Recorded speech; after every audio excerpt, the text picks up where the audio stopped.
রাজনৈতিক সংকট নিয়ে প্রধানমন্ত্রী, বিরোধী দলীয় নেতা ও এরশাদের পর এবার নির্বাচন কমিশনের সঙ্গে চলছে তারানকোর বৈঠক। এরশাদ তারানকো বৈঠকে সব দলের অংশগ্রহণ ও নির্বাচন পেছানো নিয়ে আলোচনা। আজই পদত্যাগপত্র জমা দিচ্ছেন জাতীয় পার্টির মন্ত্রীরা। আগুন আর ককটেল বিস্ফোরণের মধ্য দিয়ে 18 দলের 72 ঘণ্টা অবরোধের দ্বিতীয় দিনে রাজধানীতে চলছে বিএনপির সকাল সন্ধ্যা হরতাল। এবং অবরোধ হরতালে স্থবির উত্তরাঞ্চলের চালের বাজার, বস্তার প্রতি দাম কমে গেছে 400 টাকা পর্যন্ত। চট্টগ্রামে কেজি প্রতি পেঁয়াজের দাম বেড়েছে 70 টাকা পর্যন্ত।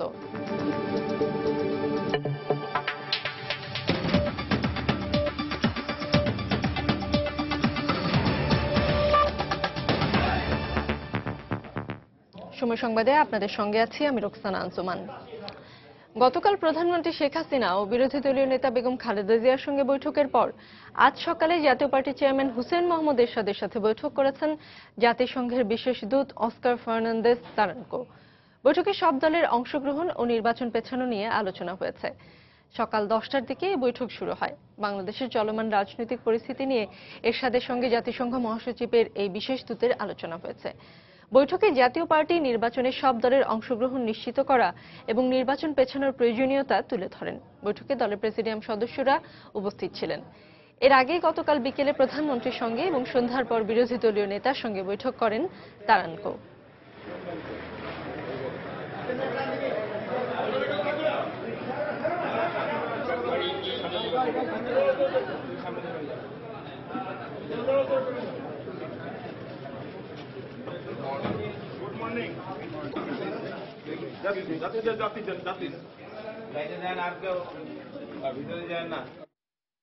আমাদেরকে সময় বাড়িয়ে দেন যাতে করে সকল দল আসতে পারে এবং আমাদের অনেক প্রার্থী মনোনয়নপত্র দাখিল করতে পারে নাই। দেশের অনেক দায়িত্বশীল নাগরিক আছে যারা নির্বাচন করলে মানুষের জীবনের পরিবর্তন আনতে পারবে।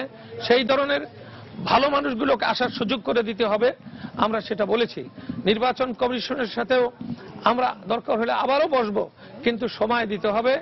নির্বাচনের শিডিউল চেঞ্জ করতে হবে যাতে করে সকল দল নির্বাচনে অংশগ্রহণ করতে পারে। তারা আমাদের মতামত জানতে চেয়েছিল, তারা অবস্থান সম্পর্কে আমাদের এবং দেশের পরিস্থিতি সম্পর্কে আমাদের কাছে জানতে চেয়েছিল। আমরা তাদেরকে আমাদের যেটা মূল্যায়ন সেটা তাদেরকে বলেছি এবং বলেছি এই পরিস্থিতিতে নির্বাচন হওয়া বাঞ্ছনীয় নয় এবং এই পরিস্থিতিতে নির্বাচন হলে সেই নির্বাচনের গ্রহণযোগ্যতা যেমন থাকবে না, দেশে শান্তি প্রতিষ্ঠা হবে না, দেশের স্বাভাবিকত্ব আসবে না। এদিকে এরশাদ তারানকো বৈঠকের পর রুহুল আমিন হাওলাদারের নেতৃত্বে দলের মন্ত্রীরা পদত্যাগপত্র জমা দেওয়ার উদ্দেশ্যে রওনা হয়েছেন। প্রধানমন্ত্রী, বিরোধী দলীয় নেতা ও জাতীয় পার্টির চেয়ারম্যানের সঙ্গে সাক্ষাতের পর এবার নির্বাচন কমিশনের সঙ্গে বৈঠক করছেন জাতিসংঘের মহাসচিবের বিশেষ দূত অস্কার ফার্নান্দেজ তারানকো। এই মুহূর্তে নির্বাচন কমিশনে আছেন আমাদের রিপোর্টার রামিম হাসান। আমরা সরাসরি চলে যাচ্ছি সেখানে।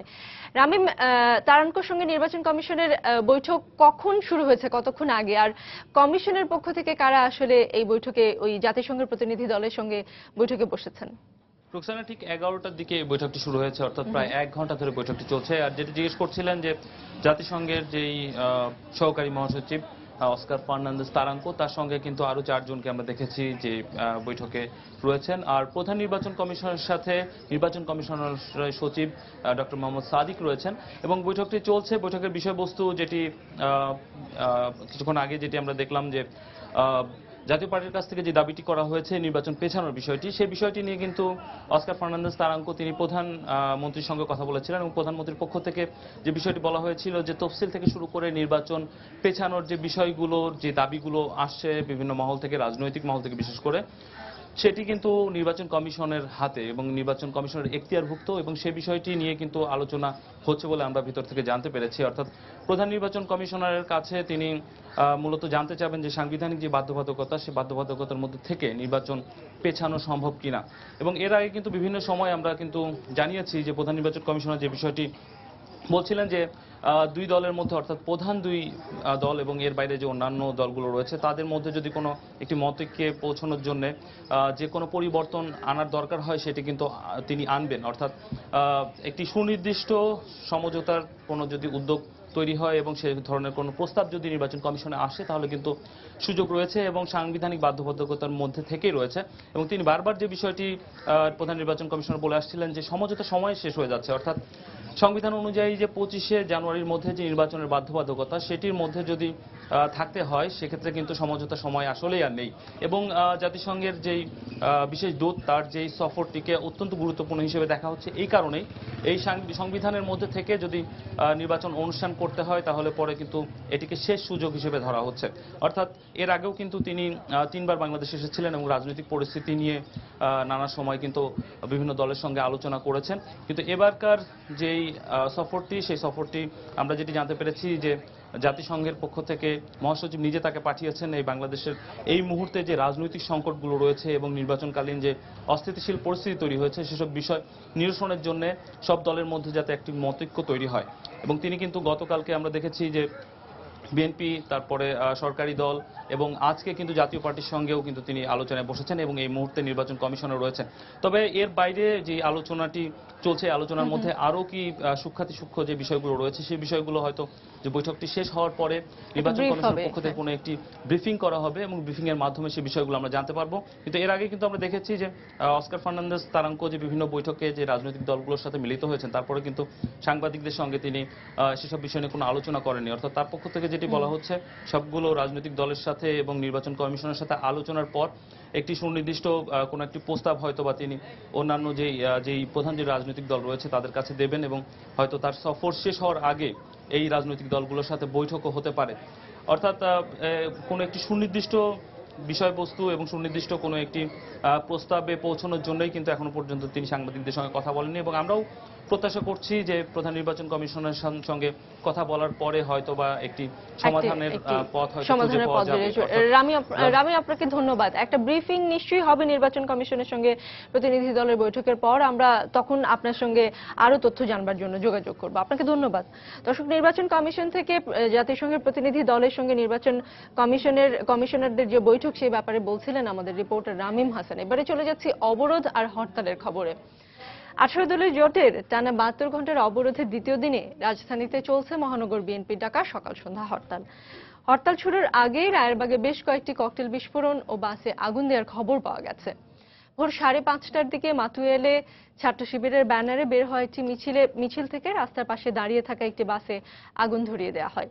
এতে বাসটি সম্পূর্ণ পুড়ে যায়। এ সময় পুলিশ পরিস্থিতি নিয়ন্ত্রণের চেষ্টা করলে ধাওয়া পাল্টা ধাওয়ার ঘটনা ঘটে। ভোরে নগরীতে অল্প সংখ্যক গাড়ি চলতে দেখা গেছে। এছাড়া নগরীর মোড়ে মোড়ে রয়েছে র্যাব পুলিশের সতর্ক অবস্থান। নয়াপল্টনে বিএনপির কেন্দ্রীয় কার্যালয়ের বাইরেও মোতায়েন করা হয়েছে বিপুল সংখ্যক আইন শৃঙ্খলা বাহিনীর সদস্য। এদিকে লঞ্চ চলাচল স্বাভাবিক আছে। সকালে 25টি লঞ্চ ঘাটে এসে ভিড়েছে আর ছেড়ে গেছে একটি লঞ্চ। তবে অবরোধের কারণে ট্রেন চলাচল কিছুটা ব্যাহত হচ্ছে। নাশকতা এড়াতে ধীর গতিতে ট্রেন চলাচল করায় প্রতিটি ট্রেনই স্টেশনে আসতে বিলম্ব হচ্ছে।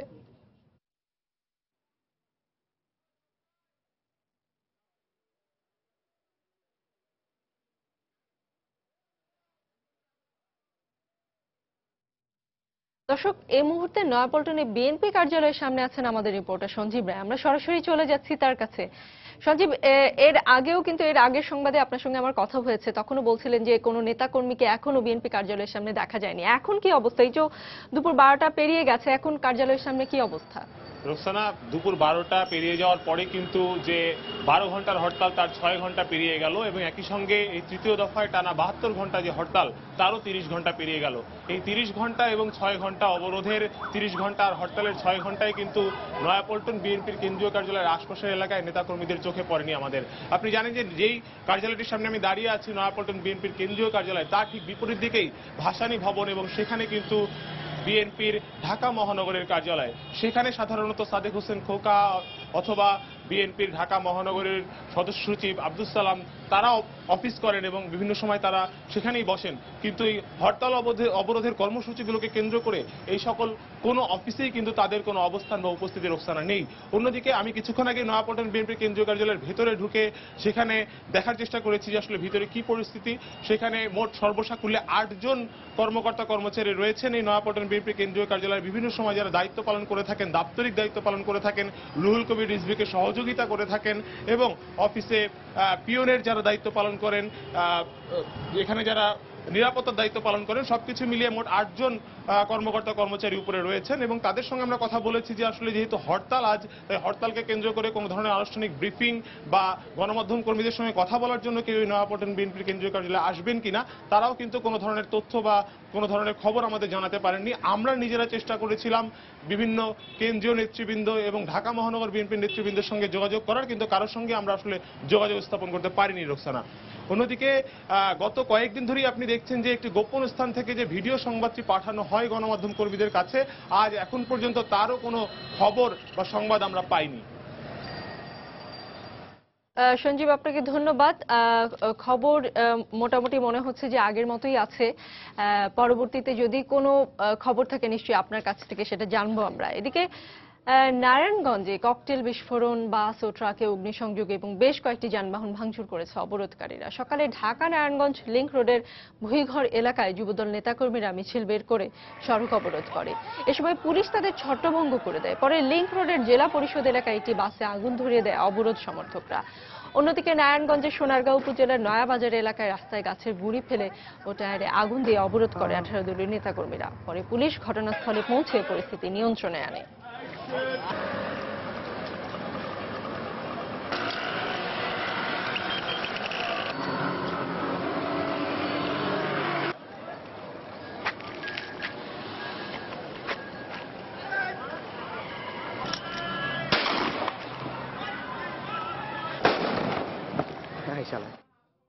সময় সংবাদে আরো থাকছে, চট্টগ্রামের বহদ্দারহাট থেকে অবৈধভাবে মালয়েশিয়া যাওয়ার চেষ্টার সময় দালাল সহ 32 জন আটক।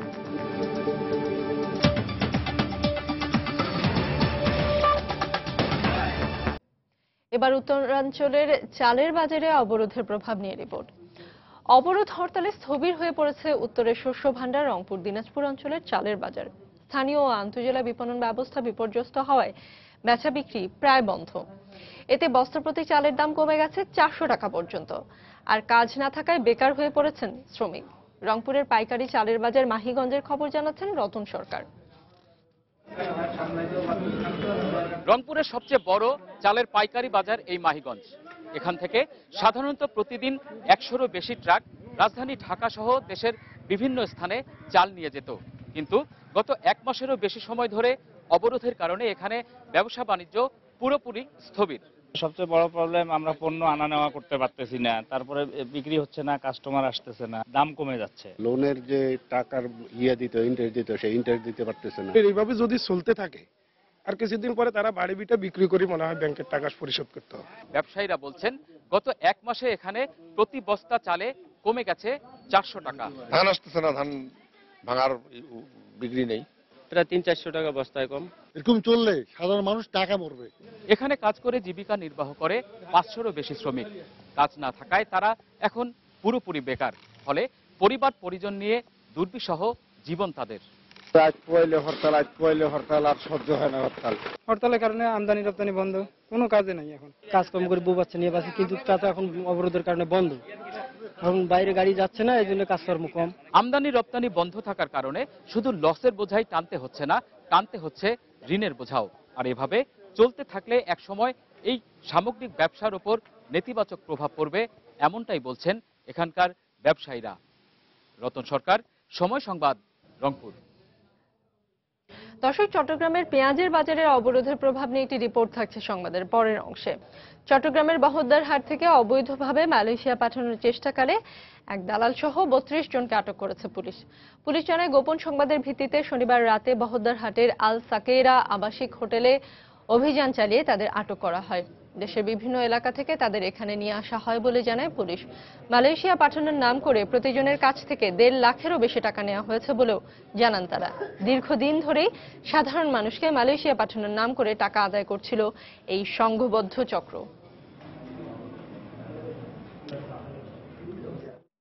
আবারও হরতাল অবরোধের খবর।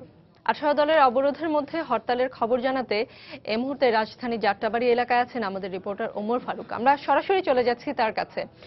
ওমর, যাত্রাবাড়ি এলাকায় হরতাল আর সাথে অবরোধের সবশেষ কি অবস্থা আমাদের একটু জানান। সকাল থেকে এই পর্যন্ত রাজধানীর যাত্রাবাড়ি এবং সায়দাবাদ এলাকায় অবরোধ এবং হরতালকারীদের মোটামুটি দুটি তৎপরতার খবর আমরা জানতে পেরেছি। সকাল 5:30টার দিকে মাতুয়াইল এলাকায় একটি বাসে আগুন দেওয়া হয় এবং এর আগে সেখানে ওই বাসটিতে ভাঙচুর চালানো হয় এবং পাশাপাশি সেখানে ককটেলেরও বিস্ফোরণ ঘটানো হয় এবং পুলিশ এসে সেখানে যারা এই আগুন দেওয়ার কাজটি করেছিল তাদেরকে ধাওয়া করে এবং সেখান থেকে তখন অবরোধের সমর্থকরা সেখান থেকে চলে যায়। পুলিশ দাবি করছে যে এই ঘটনাটি ঘটিয়েছে জামাত শিবিরের কর্মীরা। এছাড়া সকাল 7:30টার দিকে এর পাশের এলাকা দনিয়া এলাকায় ইসলামী ছাত্র শিবিরের কর্মীরা রাস্তায় আগুন ধরিয়ে সেখানে মিছিল করার চেষ্টা করে এবং এক্ষেত্রেও পুলিশ তাদেরকে সেখান থেকে বিতাড়িত করে। আর এই মুহূর্তে আপনি দেখতেই পাচ্ছেন যে রাজধানীর যে অন্যতম ব্যস্ততম এলাকা যে যাত্রাবাড়ি তার চৌরাস্তার কি অবস্থা। আমি মূলত দাঁড়িয়ে আছি এই মেয়র হানিফ ফ্লাইওভারের পাশে এবং সেখানে আপনি দেখতে পাচ্ছেন যে ফ্লাইওভারের নিচে এক প্রকার বলা যায় যে যানবাহনের যানজটই তৈরি হয়েছে এবং আমরা দেখতে পাচ্ছি যে আমার একদম পেছনের দিকে ডাইন সাইডে সেখানে মোটামুটি যে ট্রাফিক নিয়ন্ত্রণ করার জন্য পুলিশকেও নামতে হচ্ছে এবং আপনি যদি তাকান যে ফ্লাইওভারের উপরের দিকেও আমরা দেখতে পাচ্ছি। কিছুক্ষণ আগেও আমরা দেখতে পেয়েছি যে ফ্লাইওভারের উপর দিয়ে চট্টগ্রাম থেকে আসা বিভিন্ন মালবাহী কার্গো, সেখান থেকে বেশ কয়েকটি কার্গো আমরা চলতে দেখতে পেয়েছি এবং দুই পাশ থেকে অর্থাৎ যাত্রাবাড়ির সাইড থেকে এবং একই পাশাপাশি আপনার চানখার পুলের পাশ থেকেও গাড়ি যাতায়াত করছে। এছাড়া রাজধানীর ভেতরে বিভিন্ন জায়গায় আপনার যে গণপরিবহন আছে, বিশেষ করে কাউন্টার বাস, লোকাল বাস, রিক্সা, সিএনজি মোটামুটি চলছে, তবে সেটি স্বাভাবিক সময়ের তুলনায় কিছুটা কম। এছাড়া এই এলাকায় আইন শৃঙ্খলা রক্ষা বাহিনীর সদস্যরা বিভিন্ন জায়গায় টহল দিচ্ছে। এই মুহূর্তে আপনি দেখতে পাচ্ছেন যে র্যাব 10-এর একটি টিম টহল দিচ্ছে। আমরা সকাল থেকেই লক্ষ্য করেছি যে র্যাবের পাশাপাশি পুলিশ এবং বিজিবির সদস্যরাও এখানে বিভিন্ন জায়গায় টহল দিচ্ছেন এবং কিছুক্ষণ পরপরই আমরা তাদের টহল টিমকে চক্কর দিতে দেখছি। রোকসানা, এর পাশাপাশি কিন্তু আমরা দেখতে পেয়েছি যে বিভিন্ন স্পর্শকাতর জায়গায় র্যাব এবং পুলিশের সদস্যরা অবস্থান নিয়েছে। সকালের দুটি ঘটনা ছাড়া এখন পর্যন্ত অবরোধ কিংবা হরতালকারীদের আর কোনো তৎপরতা আমরা লক্ষ্য করিনি, যদিও আজকে আপনার যুগপৎভাবে দুটি কর্মসূচি চলছে। আর 18 দলীয় জোটের কর্মসূচি হলেও সকাল থেকে এই পর্যন্ত যে দুটি কর্মসূচি আমরা দেখতে পেয়েছি সে দুটিতে আমরা মূলত জামাত শিবিরের নামই শুনতে পেয়েছি। রোকসানা, এই ছিল এখন পর্যন্ত রাজধানীর যাত্রাবাড়ি এবং সায়দাবাদ এলাকায় অবরোধ এবং হরতালের সবশেষ পরিস্থিতি। চলে যাচ্ছি স্টুডিওতে। ওমর, আপনাকে ধন্যবাদ। দর্শক, আমাদের রিপোর্টার ওমর ফারুক যাত্রাবাড়ি এলাকার আজকের অবরোধ এবং হরতালের খবরাখবর জানাচ্ছিলেন। এদিকে রাজধানীর বাইরে অবরোধের দ্বিতীয় দিনে চট্টগ্রামে সকাল সন্ধ্যা হরতাল চলছে। নগরীর ইপিজেড এলাকায় আছেন আমাদের রিপোর্টার কমল দে। আমরা সরাসরি চলে যাচ্ছি তার কাছে। কমল, কি অবস্থা সেখানে? ধন্যবাদ রোকসানা। বন্দরনগরী চট্টগ্রামের বিভিন্ন গ্রামে ডাকা টানা অবরোধ কর্মসূচির দ্বিতীয় দিন অনেকটা শান্তিপূর্ণ এবং নিরুত্তাপ পরিবেশে অতিবাহিত হচ্ছে। এখন পর্যন্ত নগরী কিংবা জেলার কোনো অপ্রীতিকর ঘটনার খবর পাওয়া যায়নি। অবরোধের পাশাপাশি চলছে কেন্দ্রীয় নেতাদের মুক্তি দাবিতে ছাত্রদলের হরতাল কর্মসূচি। সকালের দিকে বিএনপি নেতারা শুধুমাত্র তাদের দলীয় কার্যালয়ের সামনে একটা মিছিল সমাবেশ করেছে, এর মধ্যে কার্যক্রম সীমাবদ্ধ রেখেছে। এরপরে নগরে আর কোথাও তেমন কোনো কার্যক্রম দেখা যায়নি। এখন আমি দাঁড়িয়েছি চট্টগ্রাম ইপিজেড মোড়ে। এই ইপিজেড মোড় বা বিশেষ এলাকা দেখে কিন্তু বোঝা যাবে না এখানে হরতাল কিংবা অবরোধ কর্মসূচি চলছে। এখানে কিন্তু প্রতিটি কাভার্ড ভ্যান এবং বড় বড় ট্যাঙ্ক, কন্টেনারবাহী লরি কিন্তু চলাচল করছে অবাধে। এক্ষেত্রে পুলিশ কর্মকর্তারা বলছেন যেহেতু এটি বিশ্বজুড়ে এবং পাশে বন্দর এলাকা, সে কারণে এখানে যাতে নির্ঝঞ্ঝাটভাবে আমদানি রপ্তানি কার্যক্রম স্বাভাবিকভাবে চলে এই কারণে তারা পর্যাপ্ত নিরাপত্তা স্থিতিতে গত দুদিন ধরে। আর এর ফলে কিন্তু রাস্তায় প্রচুর পরিমাণ যানবাহন দেখা যাচ্ছে। পুলিশ কর্মকর্তারা বলছেন শহরে যাতে কোনো রকম নাশকতা এবং অপ্রীতি ঘটনা না ঘটে সেভাবে কঠোর ব্যবস্থা নিয়েছেন। এদিকে রেল সড়ক যোগাযোগ স্বাভাবিক থাকলে কোনো তবে দূরপাল্লার কোনো বাস ছেড়ে যায়নি, তবে রেল যোগাযোগ কিছুটা বিঘ্নিত হচ্ছে যেহেতু নাশকতার কারণে বিভিন্ন জায়গার মধ্যে খুব ধীরগতিতে রেল চালানো হচ্ছে। এর ফলে চট্টগ্রাম থেকে সুবর্ণ এক্সপ্রেস ও অন্যান্য ট্রেন যথাযথ সময় ছেড়ে গেলেও কিন্তু ঢাকা থেকে যেসব ট্রেন ছেড়ে আসার কথা ছিল চট্টগ্রামে এখন পর্যন্ত তা ছেড়ে আসেনি। আমরা কিছুক্ষণ আগে কথা বলেছিলাম রেলওয়ের শীর্ষ কর্মকর্তাদের সাথে, তারা আমাদেরকে জানিয়েছেন ঢাকা থেকে যে তুন্না নিশিতা কিংবা মেল ট্রেন সেটি যে সকাল 7টা বা 7টার আগেই চট্টগ্রাম এসে পৌঁছার কথা ছিল সেগুলো কিন্তু এখন পর্যন্ত এসে পৌঁছেনি। তবে আজ মহানগর প্রভাতী সাপ্তাহিক ছুটির দিন ছিল, সেটি ছেড়ে যায়নি, সেটি আপাতত বন্ধ সাপ্তাহিক বন্ধ হিসেবে। এছাড়া নগরী এবং জেলা সার্বিক পরিস্থিতি অনেকটাই স্বাভাবিক রয়েছে এই বিরোধী দলের অবরোধের কারণে, বিরোধী অবরোধের মধ্যে। এই ছিল চট্টগ্রাম অবরোধের সর্বশেষ খবর। আমরা এখন ফিরে যাচ্ছি স্টুডিওতে। অমল, আপনাকে ধন্যবাদ। দর্শক, নগরীর ইপিজেড এলাকা থেকে চট্টগ্রামের আজকের অবরোধ এবং হরতালের খবরাখবর জানাচ্ছিলেন আমাদের রিপোর্টার কমল দে। এবার চট্টগ্রামের পেঁয়াজের বাজার নিয়ে রিপোর্ট। আবারও আগুন লেগেছে চট্টগ্রামের পেঁয়াজের বাজারে। অবরোধের অজুহাতে একদিনের ব্যবধানে কেজি প্রতি পেঁয়াজের দাম বেড়েছে 70 টাকা পর্যন্ত। দেশের সর্ববৃহৎ পাইকারি বাজার খাতুনগঞ্জে শনিবার পেঁয়াজ বিক্রি হয় 120 টাকা কেজি দরে, অথচ শুক্রবারেও এই পেঁয়াজের দাম ছিল সর্বোচ্চ 50 টাকা কেজি। অবরোধ দীর্ঘস্থায়ী হলে দাম আরো বাড়বে বলে আশঙ্কা ব্যবসায়ীদের। বিস্তারিত জানাচ্ছেন ফেরদৌস লিপি। বন্দরনগরীর খাতুনগঞ্জে স্বাভাবিক সময়ে প্রতিদিন 20 থেকে 30 ট্রাক পেঁয়াজ আসে, কিন্তু গত 131 ঘন্টার অবরোধে পেঁয়াজবাহী কোনো ট্রাকই আসতে পারেনি, ফলে বাজারে পেঁয়াজের সংকট তৈরি হয়েছে। খাতুনগঞ্জে পেঁয়াজের দৈনিক 20-30 গাড়ি পেঁয়াজের গাড়ি আসতো, এখন এক গাড়ি আসতেছে না, একমাত্র কারণে অবরোধের কারণে কেউ সাহস করে একটা গাড়ি নিতেছে না। ধর্মঘটের কারণে আমদানি হইতে পারছে না, কারণ দুই একটু যা আমদানি হচ্ছে যে প্রয়োজনের তুলনায় অনেক কম। দেশের বিভিন্ন স্থলবন্দর দিয়ে আমদানি হওয়া পেঁয়াজ ট্রাক যোগে চট্টগ্রামে আসে, কিন্তু বর্তমানে 3-4 গুণ বেশি ভাড়া দিয়েও পেঁয়াজ পরিবহনের জন্য ট্রাক পাওয়া যাচ্ছে না বলে অভিযোগ ব্যবসায়ীদের। ট্রাকের ভাড়া 3 গুণ বেশি, কেউ আসতে চাইতেছে না রিস্ক নিয়ে, এই কারণে পেঁয়াজের দাম বেশি। গতকালকে চেষ্টা করেছিলাম একটা গাড়ি আনার জন্য, 1,20,000 টাকা পর্যন্ত ভাড়া দেওয়া বলছিলাম ড্রাইভারকে। ড্রাইভার বলে যে আমরা যাব না, হরতাল অবরোধের কারণে আমাদের গাড়ি পুরাই দেয়। এই অবস্থায় সরবরাহ সংকটে একদিনের ব্যবধানে প্রতি কেজি পেঁয়াজের দাম 70 টাকা পর্যন্ত বেড়েছে। চায়না মালটা মানে এখানে বর্তমানে এখন চলতেছে, গত সপ্তাহে ছিল, বৃহস্পতিবারে ছিল দিনকে 30-40 টাকা, এখন চলতেছে দিনকে 110 টাকা, 100 টাকা। আর পাকিস্তানের পেঁয়াজ তাও চলতেছে 130 টাকা। ব্যবসায়ীদের আশঙ্কা, এইরকম রাজনৈতিক কর্মসূচি চলতে থাকলে দাম আরো বাড়বে। গাড়ি ঘোড়া পড়া যাচ্ছে, বিভিন্ন ভয়ভীতির কারণে পরিবহন ভাড়া অনেক বেশি, সেজন্য পেঁয়াজের পত্তাটা এখানে এসে অনেক বেশি পড়তেছে। পেঁয়াজ না থাকায় খাতুনগঞ্জের সবগুলো গুদাম এখন খালি পড়ে আছে। এই অবস্থায় অনেকটা অলস সময় পার করছেন ব্যবসায়ী ও কর্মচারীরা। ফেরদৌস লিপি, সময় সংবাদ, চট্টগ্রাম। আরেকবার জানিয়ে দিচ্ছে এখন পর্যন্ত শীর্ষ সংবাদগুলো। রাজনৈতিক সংকট নিয়ে প্রধানমন্ত্রী, বিরোধী দলীয় নেতা ও এরশাদের পর এবার নির্বাচন কমিশনের সঙ্গে চলছে তারানকোর বৈঠক। এরশাদ তারানকো বৈঠকে সব দলের অংশগ্রহণ ও নির্বাচন পেছনে নিয়ে আলোচনা। আজই পদত্যাগপত্র জমা দিচ্ছেন জাতীয় পার্টির মন্ত্রীরা। আগুন আর ককটেল বিস্ফোরণের মধ্য দিয়ে 18 দলের 72 ঘন্টা অবরোধের দ্বিতীয় দিনে রাজধানীতে চলছে বিএনপি সকাল সন্ধ্যা হরতাল। এবং অবরোধ হরতালে স্থবির উত্তরাঞ্চলের চালের বাজার, বস্তা প্রতি দাম কমে গেছে 400 টাকা পর্যন্ত। চট্টগ্রামে কেজি প্রতি পেঁয়াজের দাম বেড়েছে 70 টাকা পর্যন্ত।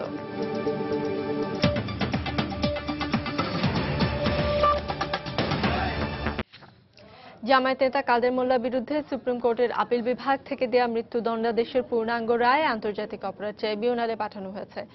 সকালে সুপ্রিম কোর্টের রেজিস্ট্রার কার্যালয় থেকে পূর্ণাঙ্গ রায়ের এই কপি ট্রাইব্যুনালে পাঠানো হয়। গত বৃহস্পতিবার আপিল বিভাগ মানবতা বিরোধী অপরাধী জামায়াত নেতা কাদের মোল্লার পূর্ণাঙ্গ রায় প্রকাশ করে। এর আগে গত 17 সেপ্টেম্বর কাদের মোল্লার মৃত্যুদণ্ডাদেশ দিয়ে সংক্ষিপ্ত রায় ঘোষণা করেন আপিল বিভাগ।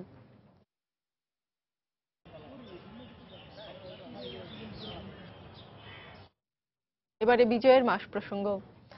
8 ডিসেম্বর 1971 সালের এই দিনে শত্রুমুক্ত হয়েছিল বরিশাল, ময়মনসিংহ, নেত্রকোনা, ঝালকাঠি ও মৌলভীবাজার।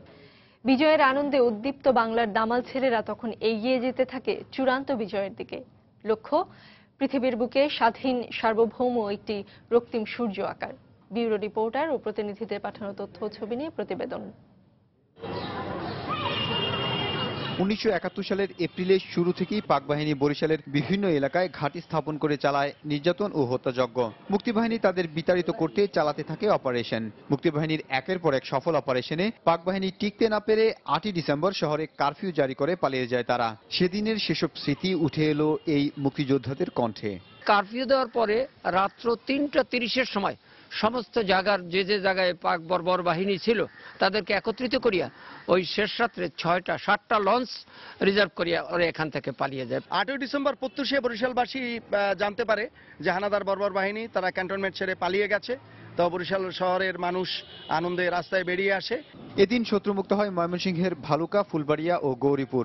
দেশকে স্বাধীন করতে মুক্তিবাহিনীর সদস্যরা শুরু থেকেই শত্রু বাহিনীর উপর ঝাঁপিয়ে পড়ে। কখনো সম্মুখ আবার কখনো গেরিলা আক্রমণের মাধ্যমে পাক বাহিনীর ভিত কাঁপিয়ে দিতে থাকে বাংলার দামাল ছেলেরা। বিভিন্ন যুদ্ধে পরাজিত হয়ে সর্বশেষ 8ই ডিসেম্বর ময়মনসিংহ ছেড়ে পালায় পাক বাহিনী। শত্রুমুক্ত হয় ময়মনসিংহ। মুক্তিযোদ্ধা সব সমবেত করে একত্রিতভাবে এখানে ট্রেনিং দেওয়া হয়। আস্তে আস্তে 13 জন মুক্তিযোদ্ধা হইতে 159 জন মুক্তিযোদ্ধা গড়ে ওঠে। ফুলবাড়িয়া যে রাজাকার আলবদর ক্যাম্প ছিল, আলবদর রাজাকাররা দৌড়াইয়া পালাইতে থাকে। পরে আমরা ফুলবাড়িয়াকে মুক্ত দিবস ঘোষণা করে স্বাধীন বাংলার পতাকা উত্তোলন করি। ডিসেম্বরের শুরু থেকেই নেত্রকোনার বিভিন্ন উপজেলা থেকে পালাতে থাকে পাক বাহিনী। 8ই ডিসেম্বর মোক্তারপাড়া ব্রিজের কাছে পাক বাহিনীর সাথে মুক্তিবাহিনীর ব্যাপক সংঘর্ষ হয়। মরণপণ লড়াইয়ে পাক বাহিনীকে পরাজিত করে নেত্রকোনাকে শত্রুমুক্ত করে বাংলার দামাল ছেলেরা। এদিন শত্রুমুক্ত হয়েছিল ঝালকাঠি ও মৌলভীবাজার। বিজয়ের আনন্দে উজ্জীবিত বাংলা সৈনিকেরা তখন এগিয়ে যেতে থাকে চূড়ান্ত বিজয়ের দিকে। লক্ষ্য পৃথিবীর বুকে স্বাধীন ও সার্বভৌম একটি রক্তিম সূর্য আকার। জাহিদুল ইসলাম, সময় সংবাদ। মৌলভীবাজার জেলায় এবার আমনের বাম্পার ফলন হয়েছে। কৃষি বিভাগ জানিয়েছে ইতিমধ্যে জেলার 50 ভাগ ধান কাটা শেষ হয়েছে। এদিকে বাম্পার ফলন হলেও কৃষকেরা ধানের ন্যায্য দাম নিয়ে রয়েছেন শঙ্কায়। জেলার প্রতিনিধি শাহ ওলিদুর রহমানের পাঠানো তথ্য ছবি নিয়ে রিপোর্ট। আগাম বৃষ্টি, জলাবদ্ধতা ও ধানের চিটা সহ নানা কারণে বিগত কয়েকটি মৌসুমে জেলার হাওর অঞ্চল সহ 7টি উপজেলায় রোপা আমনের ফলনে কৃষকদের মাঝে ছিল চরম হতাশা। কিন্তু এবছর আবহাওয়া অনুকূলে থাকায় জেলায় আমনের বাম্পার ফলন হয়েছে। মাঠে মাঠে এখন দেখা মিলছে সোনালী ধানের সমারোহ। তারপরেও কৃষকরা বেশ চিন্তিত। অন্য বছর চায় এবার ভালো ধান হয়েছে, যে অনুযায়ী হয়েছে ধান ভালো ফসল হয়েছে। এবার ফসল খুব ভালো হয়েছে। ফসল হওয়াতে আমরা মনে আনন্দিত, কৃষক ভাইরা যারা আছি আমরা আনন্দিত। এবার ফসলটা যে খরচগুলো করছি এই খরচগুলো আমরা তুলতে পারবো কিনা এইটাই নিয়ে সন্দেহ। এদিকে কৃষকদের সচেতনতা বেড়েছে বলেই এই বাম্পার ফলন, এমনটি জানিয়েছেন জেলা কৃষি কর্মকর্তা। আধুনিক জাত, সুষম সার ব্যবহার, আধুনিক প্রযুক্তি, অনুকূল আবহাওয়া, বিবিধ কারণে ফলন অত্যন্ত ভালো হয়েছে এবং অবশ্যই উৎপাদন লক্ষ্যমাত্রা সারিয়ে যাবে। মৌলভীবাজার জেলায় এবছর 95,390 হেক্টর জমিতে প্রায় 2,52,000 মেট্রিক টন আমনের লক্ষ্যমাত্রা ধরা থাকলেও উৎপাদন হয়েছে তার চেয়েও 17,000 মেট্রিক টন বেশি। সময় সংবাদ, মৌলভীবাজার। এবারে দেশের বাইরের খবর। আগামী 15 ডিসেম্বর নেলসন ম্যান্ডেলাকে সমাহিত করার আগে 3 দিন তার শবদেহ নিয়ে পদযাত্রা অনুষ্ঠিত হবে। শনিবার সরকারের পক্ষ থেকে কথা জানানো হয়। রাষ্ট্রীয় মর্যাদায় তাকে সমাহিত করার আগে আগামী বুধ, বৃহস্পতি ও শুক্রবার সকালে রাজধানী প্রিটোরিয়ার সড়কে ম্যান্ডেলার মৃতদেহ নিয়ে শোক মিছিল করবে দক্ষিণ আফ্রিকাবাসী। প্রতিদিন শবযাত্রা শেষে ইউনিয়ন ভবনে তার মরদেহ রাখা হবে। 3 দিনের ওই শবযাত্রায় সবাইকে অংশ নেওয়ার জন্য আহ্বান জানিয়েছে সরকার। গত বৃহস্পতিবার ম্যান্ডেলার মৃত্যুর পর থেকে জোহানেসবার্গে তার বাড়ির সামনে জড়ো হয়ে ফুল দিয়ে শ্রদ্ধা জানাচ্ছেন অসংখ্য ভক্ত। আগামী মঙ্গলবার জোহানেসবার্গে এফএনবি স্টেডিয়ামে বর্ণবাদ বিরোধী আন্দোলনের প্রতীক নেলসন ম্যান্ডেলার স্মরণে আনুষ্ঠানিকভাবে রাষ্ট্রীয় শোক পালন করা হবে।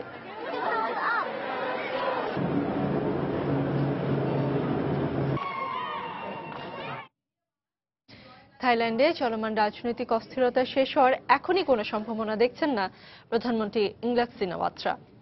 তারপরে সংকট নিরসনে বিরোধীদের সঙ্গে সমঝোতার জন্য সরকার প্রস্তুত বলে জানান তিনি। শনিবার রাজধানী ব্যাংককে সাংবাদিকদের দেয়া এক সাক্ষাৎকারে থাই প্রধানমন্ত্রী বলেন, এই অবস্থায় আলোচনার কোনো বিকল্প নেই।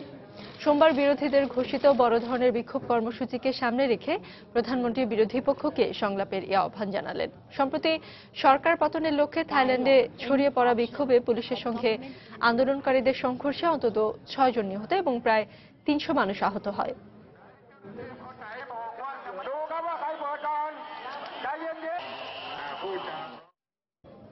মিশরে ক্ষমতাচ্যুত প্রেসিডেন্ট মাহমুদ মুরসির সমর্থনে বিক্ষোভের সময় আটক 7 কিশোরী সহ 21 নারীকে মুক্তির নির্দেশ দেওয়া হয়েছে। শনিবার আলেকজান্দ্রিয়ার একটি আদালতে শুনানির সময় এই রায় দেয়া হয়। রায় ঘোষণার সময় সাদা পোশাকে ওই নারীদের আদালতে হাজির করা হয়। গত মাসে 14 নারীকে দেয়া 11 বছরের কারাদণ্ড কমিয়ে এই রায় দেয়া হয়। তাদের বিরুদ্ধে সন্ত্রাসী কর্মকাণ্ডের অভিযোগ আনা হয়েছিল। এদিকে আদালতের এই রায়ের সমালোচনা করেছেন মুরসি বিরোধীরা। ওই 21 নারীর মুক্তির দাবিতে মিশরের বিভিন্ন স্থানে বিক্ষোভ ও সংঘর্ষের একদিন পর এই রায় ঘোষণা করা হলো।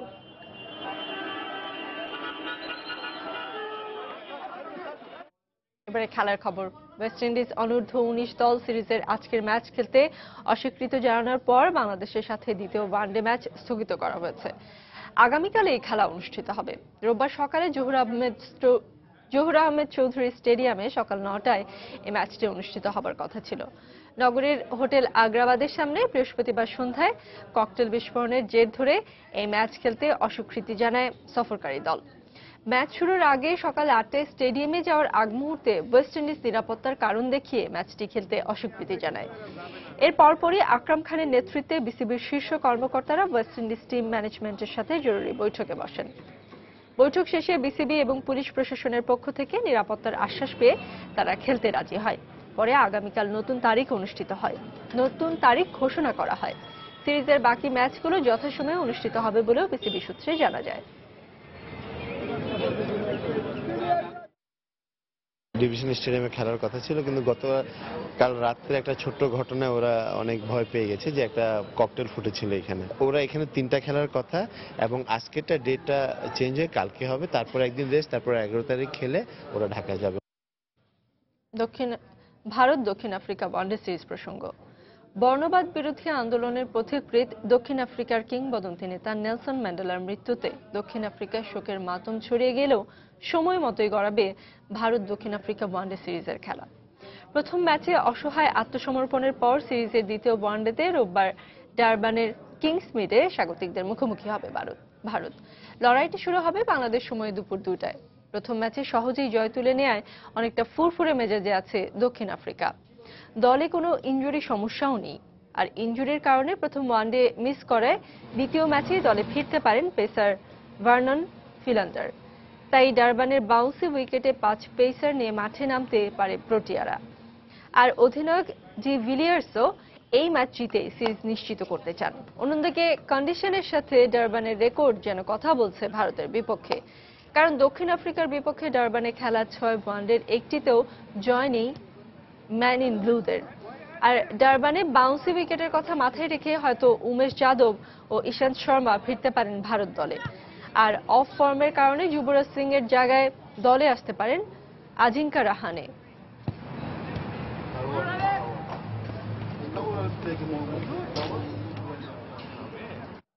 ইংলিশ প্রিমিয়ার লিগের খবর। হারের বৃত্তেই ঘুরপাক খাচ্ছে ডেভিড ময়েসের ম্যানচেস্টার ইউনাইটেড। এবার ঘরের মাঠে নিউক্যাসেলের কাছে 1-0 গোলে হেরেছে রেড ডেভিলরা। ফলে 4 দিনে টানা 2 ম্যাচ হেরে শিরোপা লড়াই থেকে ছিটকে পড়ল বর্তমান চ্যাম্পিয়নরা। এদিকে অন্য ম্যাচে চেলসিকে 3-2 গোলে হারিয়েছে স্টোক সিটি। আর সাউদাম্পটনের বিপক্ষে 1-1 গোলে ড্র করেছে ম্যানচেস্টার সিটি। সাসপেনশনের কারণে ওয়েন রুনি দলে না থাকলেও এই ম্যাচে ইনজুরি থেকে মাঠে ফেরেন রবিন ভ্যান পার্সি। আর ওল্ড ট্রাফোর্ডে এগিয়ে যাওয়ার প্রথম সুযোগটা অবশ্যই ইউনাইটেডই পেয়েছিল। উল্টো দিকে নিউক্যাসেলও বেশ আক্রমণাত্মক খেলতে থাকে। তবে প্রতিদ্বন্দ্বিতাপূর্ণ খেলা হলেও গোলশূন্য থেকেই শেষ হয় প্রথমার্ধ। গোলের জন্য মরিয়া ইউনাইটেড দ্বিতীয়ার্ধে কিছু সুযোগ পেয়ে ব্যর্থ হলেও ম্যাচের 61 মিনিটে টুন আর্মিদের এগিয়ে দেন ফ্রেঞ্চ মিডফিল্ডার ইয়োয়ান কাবায়ে। তবে শেষ দিকে কিছু সুযোগ তৈরি করলেও গোল পায়নি বর্তমান চ্যাম্পিয়নরা। ফলে 41 বছর পর ওল্ড ট্রাফোর্ড থেকে জয় নিয়ে ফেরে Newcastle United. He's eyeing up a possible shot here. And in many ways, Jim, Axel, so Jones all well forward here. And there's one crazy! Flag is up. And they still haven't been able to produce it. Great. They set up with a... এ পর্যায়ে শীর্ষ সংবাদ জানিয়ে দিচ্ছি আরেকবার। রাজনৈতিক সংকট নিয়ে প্রধানমন্ত্রী বিরোধী দলীয় নেতা ও এরশাদের পর এবার নির্বাচন কমিশনের সঙ্গে তারানকোর বৈঠক। এরশাদ তারানকো বৈঠকে সব দলের অংশগ্রহণ ও নির্বাচন পেছানো নিয়ে আলোচনা। আজ পদত্যাগপত্র জমা দিতে পারেন জাতীয় পার্টির মন্ত্রীরা। আগুনের ককটেল বিস্ফোরণের মধ্য দিয়ে 18 দলের 72 ঘন্টা অবরোধের দ্বিতীয় দিনে রাজধানীতে চলছে বিএনপির সকাল সন্ধ্যা হরতাল এবং অবরোধ হরতালের স্থবির উত্তরাঞ্চলের চালের বাজার বস্তা প্রতি দাম কমে গেছে 400 টাকা পর্যন্ত।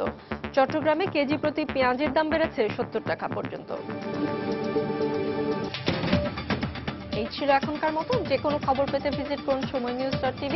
এছাড়া এই মাত্র পাওয়া খবর আপনার মোবাইলে পেতে SMS করুন *PN লিখে পাঠিয়ে দিন 1624 নম্বরে। সঙ্গে থাকুন সময়ের।